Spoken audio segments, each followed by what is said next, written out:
Hay un libro que se llama el libro de las leyendas y es un libro histórico del pueblo de Israel. Y hay un pasaje que se narra de 100 años antes de Cristo. Un día que marcó la historia del pueblo de Israel porque fue un día en donde la lluvia, la gente la recibió, cada gota de lluvia, como diamantes que Dios estaba mandando del cielo. Porque había pasado un año de sequía. ¿Te imaginas en una comunidad agrícola un año de sequía? Lo que puede causar. Había hambre, había tribulación, había preocupación, había enfermedad, porque no había caído una gota de lluvia. Pero ese día se reunió el pueblo a las afueras de Jerusalén, porque había un hombre que ese día se iba a convertir en leyenda. Él se llamaba Joni. Y este hombre se puso en medio de la multitud que estaba reunida ese día, y había en la arena, él se puso con un bastón y empezó a marcar en la arena un círculo. Y empezó a marcar 90 grados, 180 grados, 360 grados.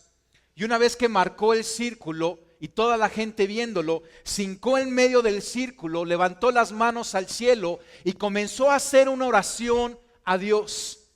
Y dijo: yo pido por esa lluvia que tu pueblo necesita. Pero dijo: no me voy a mover de este círculo hasta que venga la lluvia. Y en el momento que la oración de Joni subía al cielo, comenzaron a descender gotas de lluvia del cielo.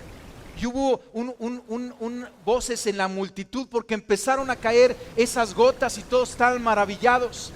Pero Joni seguía hincado dentro del círculo y dijo: por este tipo de lluvia yo no he orado. Yo he pedido por la lluvia que llena cisternas y sacia la sed. Y en ese momento empezó a caer un torrencial del cielo. Y está descrito que las gotas eran del tamaño de un huevo. Y entonces la gente empezó a correr para refugiarse. Pero Joni seguía en medio de su círculo y volvió a orar. Y dijo: por este tipo de lluvia yo no he orado. Yo oro por la lluvia de la gracia de Dios, la misericordia de Dios. Una lluvia que no solo venga a hidratar, sino venga a impactar con favor, con amor, con gracia. Y entonces comenzó una lluvia pausada. Una lluvia que no solamente comenzó a hidratar a la gente, pero cada gota empezó a impactar el corazón, diciendo esa misma lluvia que Dios estaba pendiente y escuchaba la oración de su pueblo. Y entonces de ahí viene la oración de este hombre. A este hombre se le llama el hacedor de círculos. Y hemos estado aprendiendo mucho acerca de la oración. Y si tú has tomado el curso de oración, seguramente ya te dieron tu bastón. No, no es cierto, el bastón no tiene mucho que ver. Pero es una herramienta que tú y yo hemos ido aprendiendo. Y tú y yo necesitamos ser hacedores de círculos. Círculos de oración, tomar un asunto en nuestra vida y marcar un círculo hasta que suceda, hasta que llegue esa respuesta. Es interesante porque se narra que el Sanedrín, en esa época, 100 años antes de Cristo, empezaron a tratar de juzgar a este hombre porque dijeron: tu oración es muy arrojada. Fíjate, el Sanedrín, porque también fue el Sanedrín en la época de Jesucristo que lo estaba juzgando porque Jesucristo sanó a un enfermo en el día sábado. Pero el Sanedrín dijo: no pudo hacer nada porque la evidencia del milagro era indudable, porque la lluvia descendió y el pueblo fue rescatado. Tú y yo somos hacedores de círculos en nuestra oración, pero tenemos que aprender a vivir vidas de oración valientes y déjame poner una palabra: violentas. Jesucristo dijo: el reino de los cielos sufre violencia y los violentos lo arrebatan. Alrededor de nosotros hay una violencia que nos quiere arrebatar el reino de Dios, los regalos de Dios, la gracia de Dios. Pero tú y yo, con la herramienta de la oración al Padre, en una violencia, necesitamos orar por cada circunstancia. Vamos a hacer una oración antes de continuar. Señor, te doy gracias por este domingo, este día, este tiempo. Señor, yo te pido que tu revelación descienda sobre nuestros corazones como esa lluvia. Que podamos entender y comprender toda la profundidad de orar, oraciones arrojadas, valientes, violentas, buscando la lluvia de tu gracia. Yo te lo pido en el nombre de Cristo Jesús. Amén y amén. Entonces, tú y yo estamos llamados a ser hacedores de círculos, poner en un círculo de oración aquella circunstancia que queremos ver cambiada, sanada, liberada, reconciliada. Pero vamos a ver algunas cosas para nosotros poder ser buenos hacedores de círculos. Lo primero es que nuestras oraciones tienen que estar de acuerdo a la voluntad del Padre. Y entonces necesitamos conocer las promesas que Dios tiene para ti y para mí. Y conociendo la promesa, hacemos un círculo en la promesa. Cuando yo estoy leyendo la Biblia, yo estoy en busca de estas promesas. Y cuando las encuentro, hasta con una pluma le hago un círculo. Yo digo, esta promesa es para mí, para mi familia. Porque nuestras oraciones no son oraciones nada más de nuestros antojos. Tienen que ser oraciones que están acordes a la voluntad del Padre. Esa es nuestra oración. Hágase tu voluntad. Que la voluntad del Padre, que es perfecta en los cielos, venga aquí en la tierra donde nosotros estamos. Y entonces necesitamos comenzar a buscar las promesas de Dios.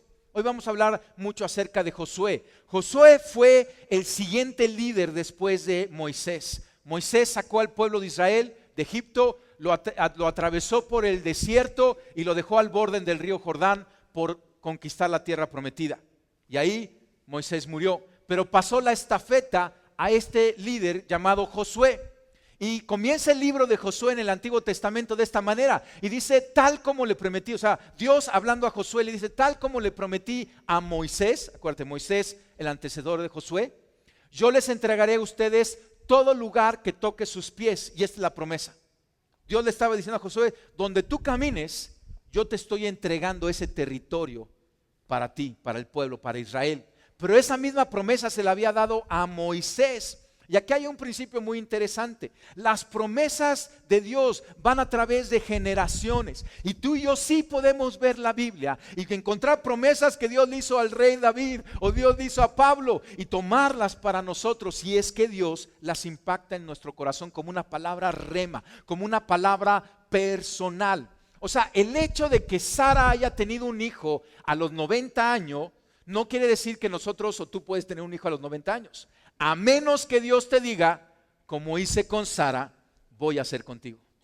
Y entonces esa es una promesa que tú y yo tomamos y le hacemos un círculo. Dice en Josué 6, versículos 2 y 3, cuando esta promesa, Josué estaba por atravesar el río Jordán y el primer enemigo era la ciudad de Jericó, la muralla de Jericó. Y yo le llamo esto el principio de Jericó. Era el primer reto que tenía Josué por delante. Y Dios le dice esto, todavía no habían cruzado el río, Jericó estaba allá adelante, dice, pero el Señor le dijo a Josué, te he entregado Jericó a su rey y a todos sus guerreros fuertes. Tú y tus hombres de guerra marcharán alrededor de la ciudad una vez al día durante 6 días. Entonces déjame hacer una pausa primero con esta parte que está en amarillo. O sea, Dios le dice, te he entregado. Todavía no había conquistado. O sea, no dice, te entregaré. Esto es algo muy interesante. O sea, porque Dios no habita en el tiempo.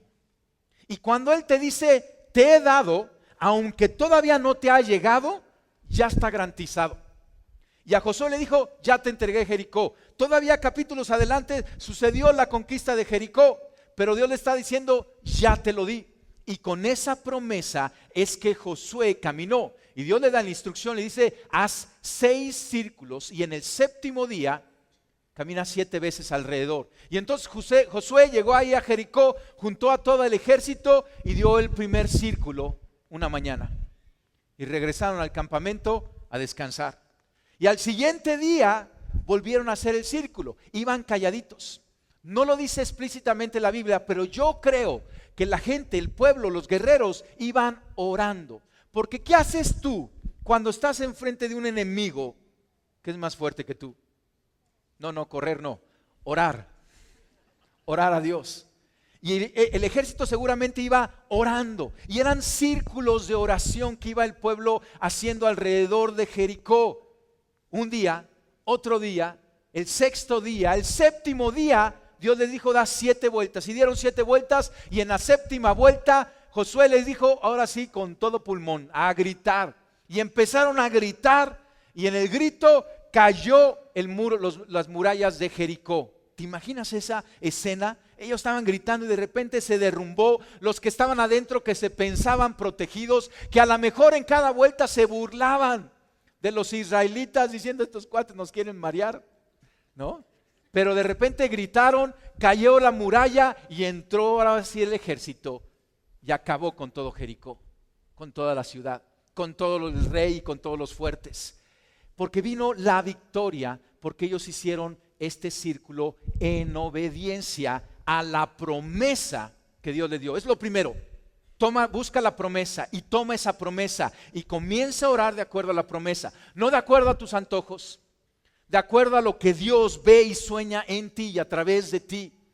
Y Dios ya ha dicho que tú eres cabeza y no cola, que estás arriba y no abajo. Dios ya ha dicho que eres más que vencedor. Dios ya ha dicho que tú no vas a pedir prestado, que tú vas a prestar. Y todas esas promesas las tomas y caminas en oraciones violentas. Lo segundo es que tienes que identificar en tu oración qué quieres que suceda. Y a veces podría parecer obvio esto, pero muchas veces nos equivocamos en esto. Este pasaje en Mateo 20 narra cuando Jesucristo de hecho estaba en esa región de Jericó.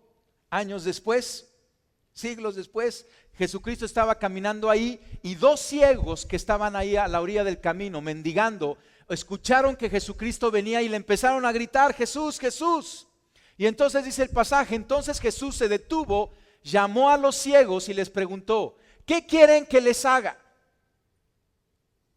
Vamos a pausar ahí porque como que seguramente a lo mejor los discípulos estaban alrededor, ¿no? Decían, ya esperaban el milagro y de repente vieron la pregunta y como que dijeron, pues no es obvio, Jesús.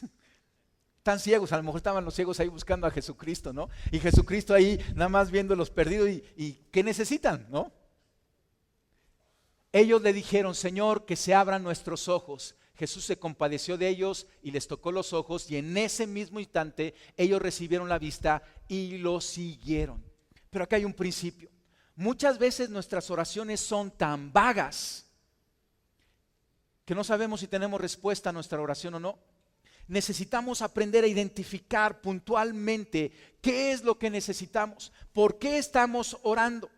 Y a lo mejor en este caso tú dices, pues es muy obvio, pero muchas veces tenemos una ceguera espiritual, tenemos una necedad, tenemos una enfermedad nosotros y aún estamos orando para que lleguen otras cosas. Una persona que ha arruinado 2 matrimonios, 2 familias y va por la tercera y está pidiendo, Dios, dame una buena mujer. Pues está mal su oración. Su oración es decir, Dios, compónme, sáname, arréglame, quita mi necedad, abre mis ojos. Porque a lo mejor todavía puedo restaurar la segunda o no regarla en la tercera. Pero verdad que en ocasiones estamos pidiendo y son oraciones equivocadas. ¿Qué es lo que quieres que suceda? Según la promesa, tienes que reflexionar, meterte con Dios y decir, Dios, ¿qué es en verdad por lo que estoy orando? ¿Cuál es mi Jericó? ¿Qué es lo que yo estoy? ¿Qué es lo que me está impidiendo tomar la promesa? ¿Cuál es verdaderamente mi enemigo? Porque a lo mejor tu enemigo eres tú mismo. Y tu oración es decir, Dios, ven y vence mi necedad, vence mi orgullo. Y entonces identificas exactamente qué quieres que suceda. Escucha esto, oraciones específicas recibirán respuestas específicas. Necesitamos ser muy puntuales en nuestra oración y pide exactamente por la lluvia, pero por la lluvia que tú estás necesitando y pidiendo en ese momento en tu vida. Lo siguiente es que nosotros tenemos que hacer nuestra parte y Dios va a hacer su parte. Y esto es interesante porque muchas veces estamos en una posición orando, pero no estamos contribuyendo en nada. Necesitamos dar un paso de fe. Nuevamente el pasaje de Josué. antes de conquistar Jericó, estaban del otro lado del río Jordán. Y Dios les dijo, atraviesen el río Jordán, yo voy a parar las aguas, van a pasar en seco, porque eran 2,000 gentes, y había niños, adultos, camellos, posesiones, telas, comida, y tenían que pasar por un gran río, no nadando ni navegando, iban a pasar caminando en seco. Y entonces dice, pero en cuanto los pies de los sacerdotes que lleven el arca toquen el agua a la orilla del río, el agua que venía del río arriba dejó de fluir y comenzó a amontonarse a una gran distancia de ahí. Esto es lo que sucedió. Este es el milagro en respuesta a la fe tomada de la promesa de Dios. Pero, imagina lo que tuvo que suceder. Josué, nunca habían atravesado un río así. Y entonces Josué, el nuevo líder, Moisés ya se fue al monte a morir, y aquí está el nuevo líder, y todo el pueblo está viendo a ver qué sucede con el nuevo líder. Y el nuevo líder tempranito dice, levántense, levántense todo el mundo, empaquen sus camellos, ¿sí? Vamos a atravesar el río. Y muchos decían, pero pues el río, ¿y dónde están las barcas? O nos ponemos el traje de baño, ¿qué hacemos? No, nomás pónganse así en fila, todos en fila, porque vamos a pasar en seco. Y algunos empezaron a decir, está loco ¿no? Ya se le botó, ya se le subió esto de ser líder, ¿no? Y luego le puso a los levitas, carguen el arca adecuadamente, y ahora sí, pásenle. Y los levitas, pero está el río, que le pasen. Qué locura, ¿verdad? Qué riesgo, su reputación estaba en riesgo. Pero él obedeció a Dios. Y entonces, en cuanto dice, los sacerdotes, los pies de los sacerdotes tocaron el agua. Ellos no se quedaron ahí, ya Señor, para el agua, sino que dieron el primer paso, entonces se detuvo el agua. Nosotros tenemos que hacer nuestra parte. Jesucristo tomó los 5 panes y los 2 peces de aquel niño que se dio su lunch, y entonces vino el milagro. Y cuando Dios hace un milagro, familia, tomó los 5 peces más 5 panes más 2 peces igual a 7, y los multiplicó en 5,000 familias, como 20,000 gentes, y luego recogieron 12 cestas de comida todavía. La multiplicación siempre va a sobrar, la que hace Dios, pero nosotros tenemos que hacer nuestra parte. Había un pastor y tenía una iglesia, y el equipo de alabanza no había baterista, y el pastor como que decía, nos hace falta el ponchi, ¿no?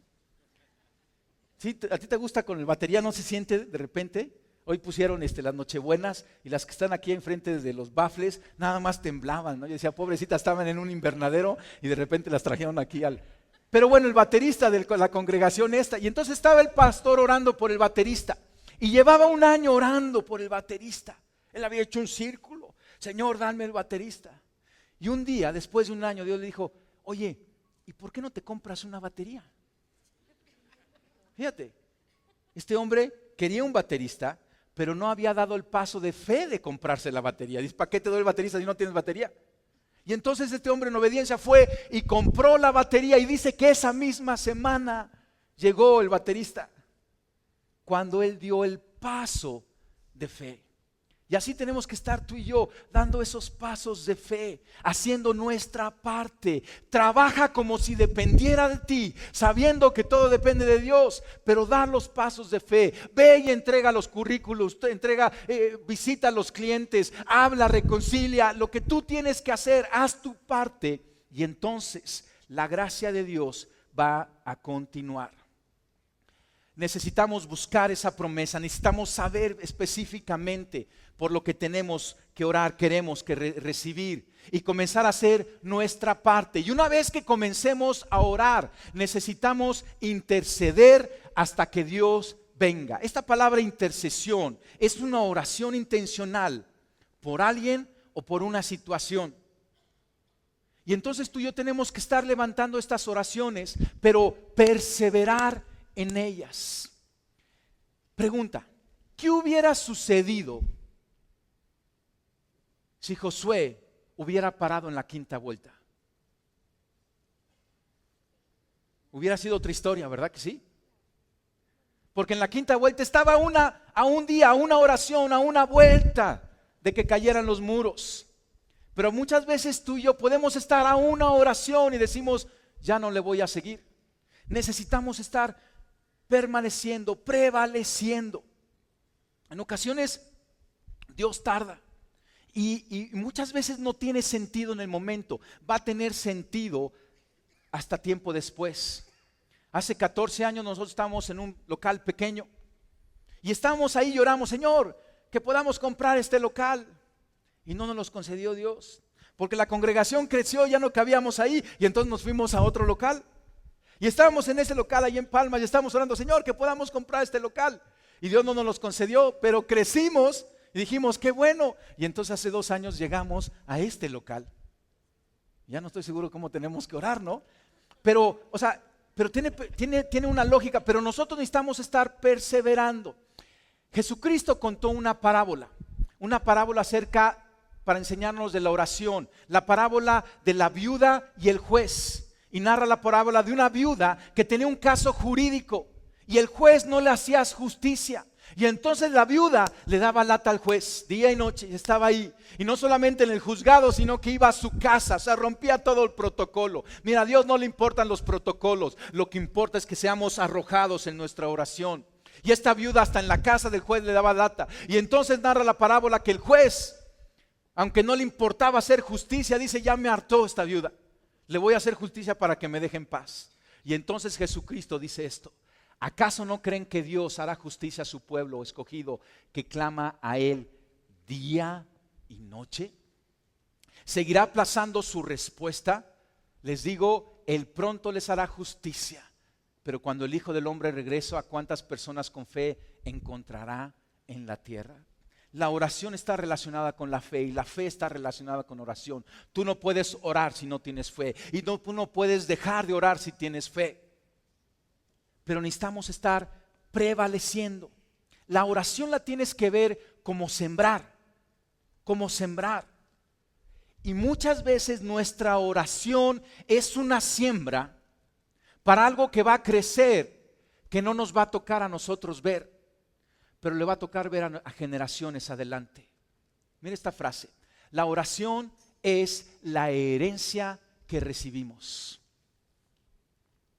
y el legado que dejamos. Yo he conocido jóvenes que son 4ª generación de cristianos y yo veo sus vidas y en verdad son vidas bendecidas. Y yo he aprendido que es porque su papá y su abuelo y bisabuelo y tatarabuelo estaban orando y estos tataranietos están cosechando la oración del tatarabuelo y viven vidas bendecidas, vidas plenas, porque están cosechando esta oración. Para los que no tenemos ese privilegio de la herencia hay que echarle ganas, pero hay que estar sembrando y sembrando y sembrando. Y en ocasiones tú y yo estamos orando por situaciones y quizá no las vamos a ver en nuestra generación, pero no importa, porque tenemos visión y que sea de bendición. Sembramos un árbol que quizá no vamos a comer de sus frutos, pero las generaciones que vienen comerán de sus frutos. Escucha, papá, el legado más importante que tenemos nosotros, tenemos muchos legados para nuestros hijos, tenemos que hacer buena paternidad y les damos un techo y les damos alimento y les damos educación y les damos amor, pero lo más importante que tú puedes darles es oración. Tengo un libro donde escribo mis oraciones y cada uno de mis hijos tiene un círculo y yo oro por cada uno de ellos en el momento que viven. Pero yo ya estoy orando por su esposa o por su esposo, a mi hija. Yo oro por sus trabajos y por el propósito de Dios. Mira, hasta oro por mis nietos. Y estoy sembrando, porque es el mejor de los legados que yo puedo dar a ellos. Pero tenemos que ser una generación que ore como siembra. Cada miércoles, aquí en la iglesia, tenemos convocatorias de oración, en especial el último miércoles de cada mes. Convocamos a toda la congregación para orar por México. ¿Reconoces que México necesita nuestra oración? ¿Verdad que sí? Esa violencia que vemos, todo lo que vemos, necesita que la iglesia de Cristo se levante en oración y oraciones violentas. Y estas oraciones que hacemos cada miércoles, este miércoles nos vemos a las 8 de la noche, vente, no te quedes fuera, porque estamos orando y algunas cosas las vamos a ver. Pero otras cosas ya estamos sembrando para que la vean nuestras generaciones, para que nuestros hijos y nietos y bisnietos y tataranietos tengan un México mucho mejor. Mi oración, puntualmente mi oración por México, es que mis generaciones tengan un México con más temor de Dios. Esa es mi oración. Vente este miércoles, no te lo pierdas, pero que estemos sembrando en estas oraciones. Otra cosa importante en tus oraciones, en tus jericós, en esos blancos de oración, que tú le vas a poner un círculo de oración, es no le pongas punto final a donde Dios está poniendo solamente una coma. Cuando tú lees, ¿verdad que las comas son importantes? En nuestras oraciones quisiéramos que Dios nos le ponga comas. Queremos las respuestas ya pronto, rapidito. Pero en ocasiones Dios le pone una coma y a veces no lo entendemos. Pero hay un propósito en todo esto, en la sabiduría de Dios. Pero muchas veces hemos visto como punto final esa coma. Mira este ejemplo. Jesucristo tenía una familia muy cercana a él. Lázaro, Marta y María, 3 hermanos. Y narra que Lázaro se enfermó. Y entonces le mandaron a avisar a Jesucristo: vente que tu amigo Lázaro está enfermo. Pero Jesucristo no iba a Betania donde estaba Lázaro, sino que tardó. Y entonces Lázaro murió y 4 días después Jesucristo llegó. Y en cuanto llegó, la hermana de Lázaro, Marta, dijo estas palabras. Marta le dijo a Jesús: Señor, si tan solo hubieras estado aquí, mi hermano no habría muerto. Y muchas veces vemos eso como un punto final, ¿no? Pero fíjate lo hermoso. Ella le puso una coma. Dice, pero aún ahora. Es un pero. Marta no vio el punto final, dijo, esta es una coma, no lo entiendo cómo vas a hacerle. Pero aún ahora yo sé que Dios te dará todo lo que pidas.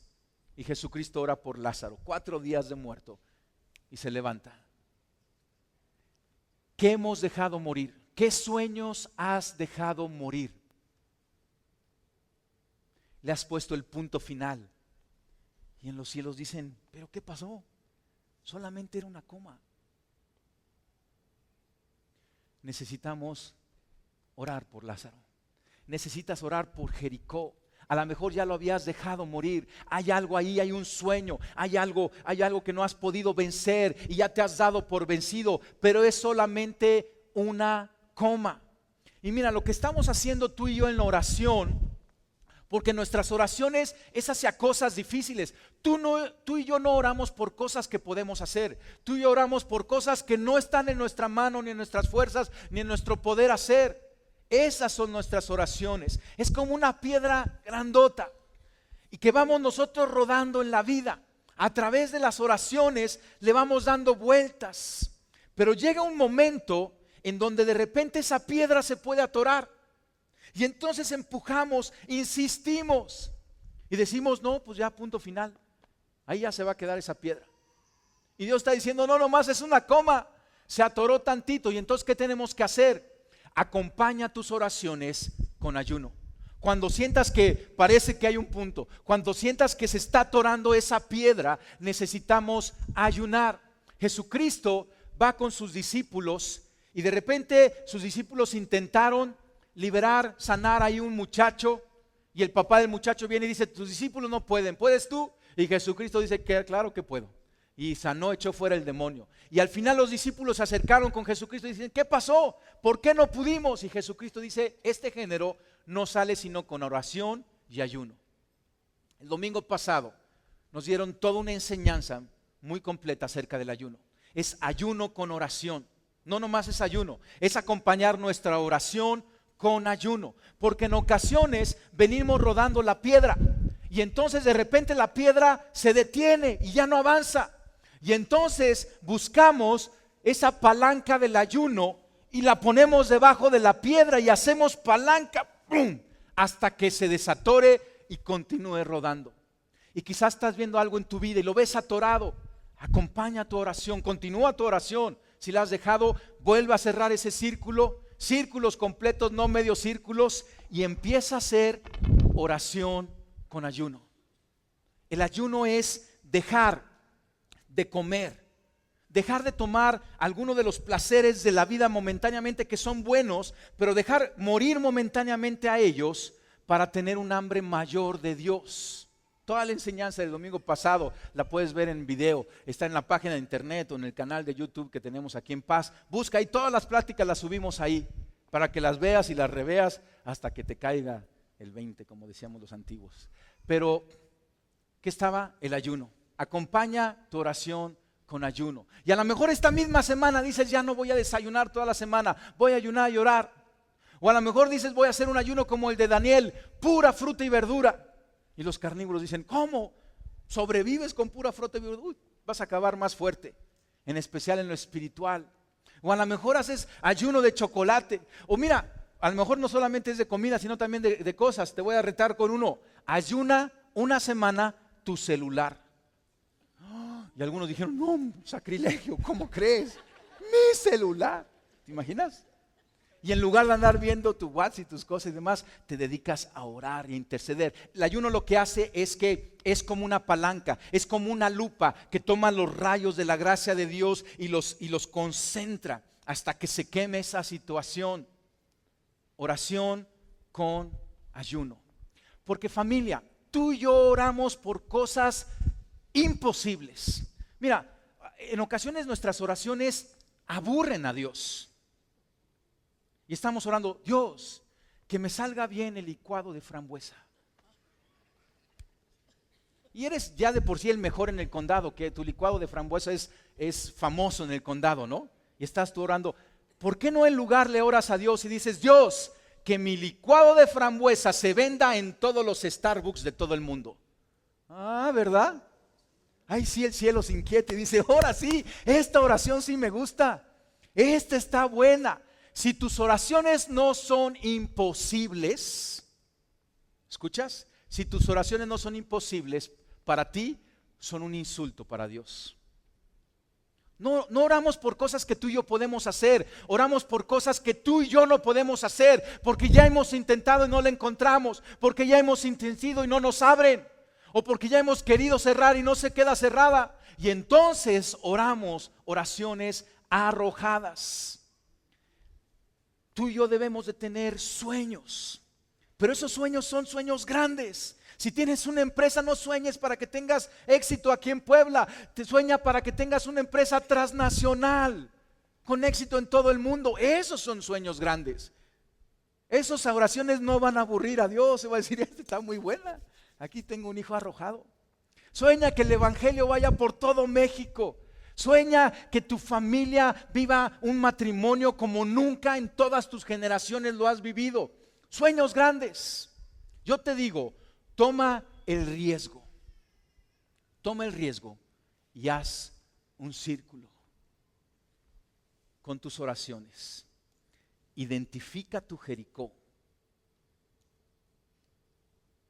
Ponle puntualmente tu oración y haz ese círculo. El capítulo 11 de Hebreos es el capítulo de la fe. Ahí habla de todos los héroes de la fe. Y dice, la fe es la confianza de que en verdad sucederá lo que esperamos. Es lo que nos da certeza de las cosas que no podemos ver. Y dice, por su fe, la gente de antaño, está hablando de Noé, de Moisés, de Abraham, de Josué. Toda esa gente de antaño, David, gozó de una buena reputación. Fíjate qué interesante. Porque lo que hicieron esos hombres fue arriesgar su reputación en fe a la promesa de Dios. ¿Te imaginas Noé construyendo el arca? Y no había llovido en la tierra y la gente se burlaba y decía, este está loco. ¿Y qué sucedió? El único que sobrevivió fue el loco. Abraham, que le dijo a su parentela, ya me voy, porque Dios va a hacer una gran nación de mí y mi mujer. Y sale Abraham el viejito, ¿no? Con su mujer sin hijos. Y a lo mejor algunos se burlaban. A lo mejor estaba en riesgo su reputación, pero gozaron de una buena reputación. David, que agarra unas cuantas piedras y le dice al filisteo incircunciso, yo te voy a matar. Y ganó de buena reputación. Pero nuestras oraciones tienen que ser arrojadas. Oraciones violentas. El reino de los cielos sufre violencia y los violentos lo arrebatan. Familia, nosotros aquí en Paz como iglesia, ¿sabes qué? Tenemos una visión que es más grande que nuestros recursos. Pero esa es la manera de vivir. No tenemos los recursos hoy para cumplir la visión que tenemos. Pero esa es la manera de orar, porque sí tenemos un Dios que sí es más grande que nuestra visión. Y de alguna manera Dios va a proveer. Y vamos caminando. Porque muchas veces tú dices, ¿qué tengo para ver qué hago? No, es qué hago porque Dios me lo está mostrando. Porque Dios ha puesto ese sueño en tu vida. Y si Él te ha dicho que vas a tener hijos, los vas a tener. Te voy a dar un caso en mi vida, el de mi esposa hace años. Nosotros siempre quisimos una gran familia. Y comenzamos a echarle ganas para tener hijos. Pero en nuestro caso no fue tan fácil. Y con trabajos llegó el primero, Daniel. Y después, unos 6 años después y más trabajos, llegó el segundo. Y después de que llegó el segundo, fuimos al ginecólogo. Y el ginecólogo le dijo a mi esposa, tú tienes un caso de infertilidad irreversible. Pum, así salimos del consultorio. Y eso impactó nuestro corazón. Pero Dios nos había dado la promesa de hijos. Y nosotros le pusimos un círculo de oración. Y empezamos a interceder y a interceder en oración. En una ocasión, mi familia política organizó hacer una cápsula del tiempo. No sé si has oído de esas. Ponen un contenedor de metal y le pones lo que tú quieras. Y en 20 años lo vamos a abrir. Faltan todavía 5 años para abrir ese contenedor. Eso fue hace 15 años. Y escribías cartas y ponías lo que tú querías, ¿no? Y entonces yo estaba escribiendo y le escribí una carta a mi esposa. Y le escribí una carta a Daniel, mi primogénito, y le escribí una carta a Luis Alberto, pero yo sentí de Dios escribirle una carta a mi hija. Y mi esposa no estaba esperando, todo lo contrario, habíamos perdido embarazos, estaba este diagnóstico, no sabíamos cómo es, pero yo sentí de Dios y yo le escribí una carta a mi Raquel. Y le escribí con nombre y le puse esa carta y la cerré. Y mi esposa me decía, ¿estás seguro? Porque la vamos a meter en una cápsula y la van a cerrar y no vas a ver esa cápsula hasta 20 años. Y yo estoy seguro. Y yo metí esa carta. Y llegó Raquelita. Y cuando preguntaban, ¿y cómo se va a llamar? Yo decía, Raquel. Y ya saben, si va a ser niño, no, yo ya sé. Pero el médico no nos ha dicho, pero yo ya sé. ¿Y qué crees? Nació Raquel. Y hoy tiene 15 años mi Raquel. Raquel nació en una oración, porque yo le puse un círculo y ella ha estado dentro de un círculo toda su vida y lo estará mientras yo viva. ¿Y sabes qué? Hasta Dios nos dio el cuarto hijo y ese hijo sí no le hice carta, fue puro bono de Dios, porque escucha, cuando Dios multiplica, Él da de más. Y el Estevita en el chico es un extra que Dios nos da. Porque escucha esto, oraciones valientes honran a Dios y Dios honra las oraciones valientes. Cierra tus ojos. Yo quiero que hagas algo. Identifica tu Jericó. Jericó es eso que Dios te ha hablado, pero tú ves que todavía no cae, que sigue ahí en pie, que todavía no se mueve, que todavía no se rinde, que todavía no se sana. Identifica tu Jericó y pon tu oración en palabras puntuales. ¿Qué es lo que quieres que Dios haga? Porque a lo mejor hoy te das cuenta que lo que necesitas dirigir tu oración es hacia cambiar tu propio corazón, hacia vencer tu orgullo, tu necedad. Quizá tu Jericó ya le habías puesto punto final, pero el Espíritu Santo está resucitando ese sueño hoy. Y tú dices, pero ha tardado. Pero si Dios te lo ha dicho, si Dios te lo ha prometido, estás a una oración de que suceda. Oraciones valientes honran a Dios Y Dios honra las oraciones valientes. Y ya que identificaste tu Jericó, haz un círculo de oración todos los días.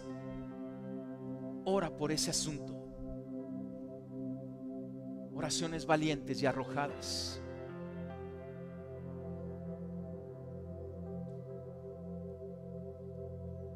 Señor, yo pido por esa fe